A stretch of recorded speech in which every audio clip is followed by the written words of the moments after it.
in that hawk Tuah and spit on that thing. I think I speak for all of us when I say that we're tired of the Tuah girl. This chick legit went viral, was paid thousands of dollars just for her attendance, and now has one of the most popular podcasts on Spotify, all from saying Hawk Tuah. Weird, buddy. You're weird. That's it.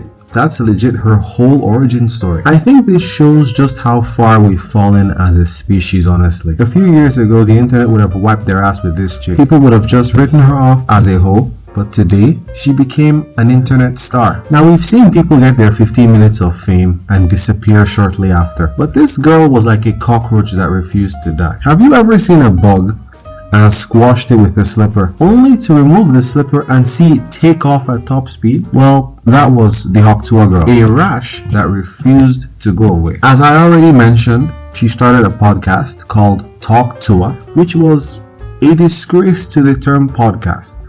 Like, I've met clocks with more charisma than this chick. But I think I've done enough backstory on her. We've gotta talk about the mess of a situation she's put herself in. So, to give you some context, Tuah girl got famous by saying Hawk Tuah on a channel called Tim and D's, and apparently this greedy swine is angry that they're making money off the clip that she was in and is trying to sue them. Are you serious right now, bro?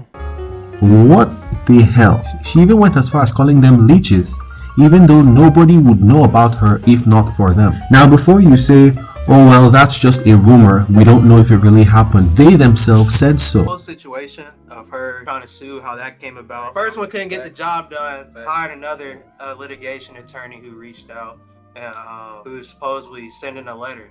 So what else would the letter be about? OneCloud9 interviewed them and they said that it actually happened, or at least it was, but then she apparently decided against it at the last second, likely to save face. Okay, that is just completely absurd. But that's just the beginning of this whole situation, because you see, these guys broke down how she has been lying to all of us for so long. She actually accused them of being the ones to initiate the interview. They say no, she came up to them and tried to hit on Tim and then asks to be in the video herself. She then says she didn't know she was being recorded, and apparently that's another lie. That right there is a clip of them telling her it was going to be posted online, and she legit says post it. Yes. Okay. Post it.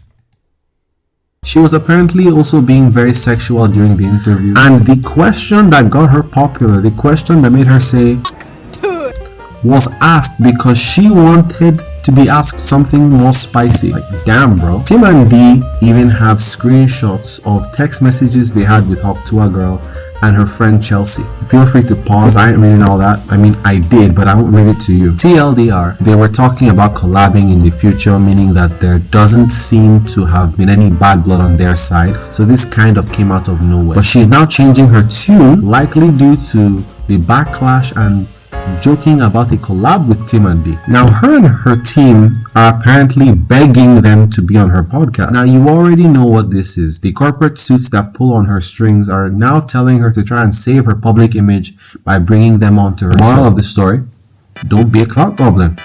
Like, comment, subscribe, and I'll see you in the next video. Peace.